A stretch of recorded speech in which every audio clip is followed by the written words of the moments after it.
यूं तो बनारस घाट अपनी खूबसूरती के लिए बहुत प्रचलित है, पर घाट के किनारे कई राज लिए बैठे हैं। ये कहानी शुरू होती है बनारस के घाट के पास बने ममता निवास से, जहाँ प्रिया लाल जोड़े में ममता के घर उसकी बहू बनकर आती है।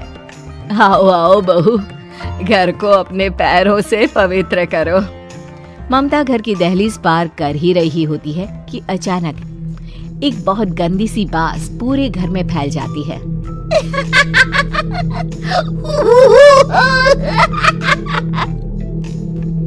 ये बदबू और ये आवाजें, ये कौन हंस रहा है माँ?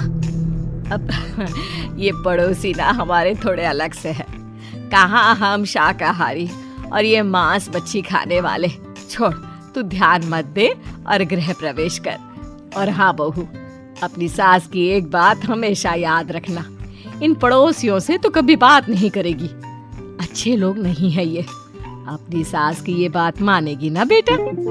हाँ माँ, जो आपकी मर्जी, मैं उनसे बात नहीं करूंगी। अगले दिन प्रिया अपनी पहली रसोई बनाने रसोई घर में जाती है। ये छोटी बात तो नाक में जा रही है। एक काम करती हूँ, खिड़की खोल देती हूँ। प्रिया खिड़की खोलने जाती है। इतने जाले, लगता है इस खिड़की को कभी खोला ही नहीं गया। पर ऐसा क्यों? ओह, नॉन वेज की स्मेल आती होगी ना। 2 मिनट के लिए खोल लेती हूँ, फिर बंद कर दूंगी। प्रिया खिड़की खोलती है। खिड़की खोलते ही उसकी नजर सामने वाले घर की खिड़की पर पड़ती है, जहाँ एक लड़की खड़ी होती है। हाथों में मेहंदी, लाल रंग की साड़ी, बिल्कुल सजी धजी, मानो प्रिया की तरह ही वो भी नई नवेली बहू हो। वो प्रिया को देखकर मुस्कुराती है। हे भगवान, माँ ने तो इनसे बात करने को मना किया था। प्रिया फौरन ही खिड़की बंद कर देती है और तवे पर चढ़े रोटी की ओर देखने लगती है, पर वहाँ रोटी न होकर मछली पड़ी होती है। ये क्या? पहली ही रसोई में इतनी बड़ी गलती।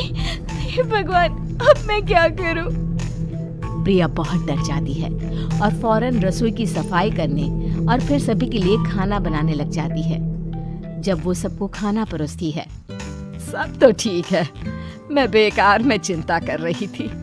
हे भगवान, ऐसे ही बस अपनी कृपा बनाए रखना।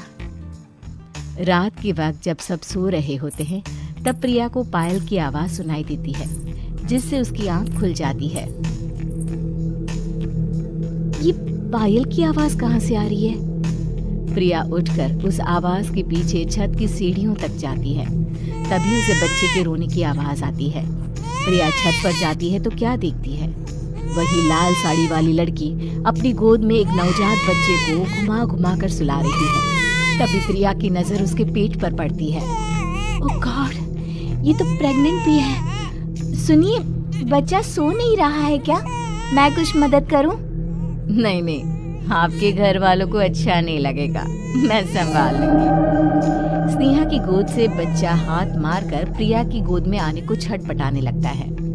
दोनों घर अगल बगल में बने होने के कारण प्रिया उस बच्चे को गोद में ले लेती है। प्रिया के पास आते ही वो सो जाता है। बच्चे का वो स्पर्श रात भर प्रिया भूल नहीं पाती और अगली सुबह वो छत पर कपड़े सुखा रही होती है। तभी उसे एक औरत इशारा करके बुलाती है। स्नेहा कह रही थी बाबू तुम्हारी गोद में आते ही सो गया। मैं गौरी, स्नेहा की माँ हूँ। बहू, घर आना, बाबू को खिला भी लेना। शाम को जब घर पर कोई नहीं रहता, बच्चे से मिलने के लिए प्रिया छिपकर अपनी पड़ोसन के घर चली जाती है और कुछ देर बच्चे को खिलाकर वापस लौट आती है। इसके कुछ दिन बाद ही प्रिया को पता चलता है कि वो माँ बनने वाली है। ममता की खुशी का ठिकाना नहीं रहता।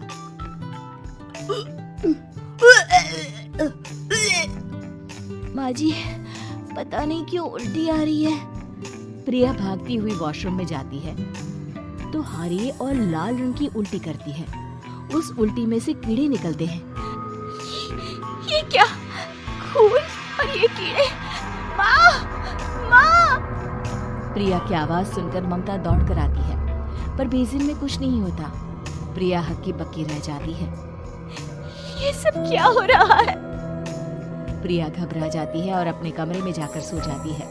डर के कारण वो इतनी थक जाती है कि उसकी आंख लग जाती है। तब उसे ऐसा लगता है उसके पेट पर मानो कोई बैठा हुआ हो। कौन हो? प्रिया के पेट पर एक 5 महीने की बच्ची बैठी हुई थी जो बुरी तरह जली हुई थी। माँ, तुम ही मुझे लाई ना अपने पेट में? मैं तुम्हारी माँ नहीं हूँ। कौन हो तुम? माँ, देखो मैं जल गई बुरी तरह से। 6 महीने पेट में रहने को भी मुझे नहीं मिला। सहला दो ना माँ। बचाओ! बचाओ! माँ! ममता दौड़कर कमरे में आती है। प्रिया की बातें सुनकर वो सब समझ जाती है।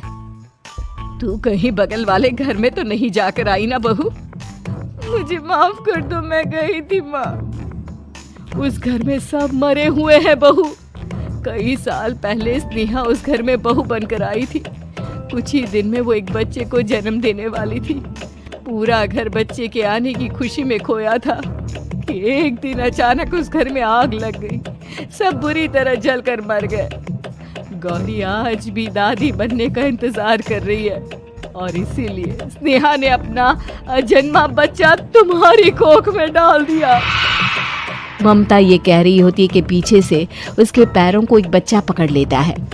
दादी, दादी। माँ, स्नेहा की गोद में यही बच्चा था। ये बच्चा कौन है फिर? तेरी मौत है।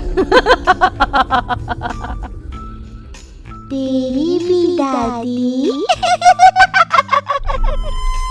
जिस चीज का ममता को डर था वही हो गया। ममता निवास के ऊपर मौत ने चादर बिछा दी थी। प्रिया का पेट ऐसे बढ़ जाता है मानो 9 महीने का हो। 2 हाथ उसके पेट से बाहर निकलते हैं। बहू, संतोष को फोन कर, किसी पंडित जी को बुला बहू। प्रिया का पति भागता हुआ घर आता है। ये तो होना ही था माँ। तेरा पाप तेरे सामने आ गया तो तू सह नहीं पा रही है।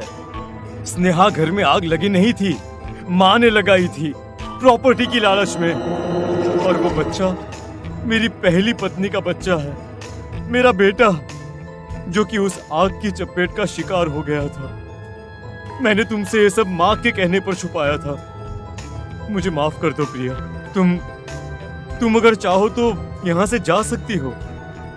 मैं तुम्हें किसी भी बंधन में रखना नहीं चाहता। मेरी शादी हुई है आपसे, मैं आपको छोड़ नहीं सकती, पर उससे पहले हमें स्नेहा, उसकी माँ और बच्चे की आत्मा की शांति करवानी होगी। संतोष और ममता गौरी के घर जाते हैं। अंदर सब कुछ जला हुआ होता है। जमीन पर जली हुई लाशें बिखरी हुई थी। ममता रो रो कर अपने करने की माफी गौरी से मांगती है। प्रिया स्नेहा के घर वालों का अंतिम संस्कार करवा देती है और ममता निवास फिर से आत्माओं के साए से मुक्त हो जाता है। तो मेरे प्यारे दोस्तों, कैसी लगी आपको हमारी कहानी?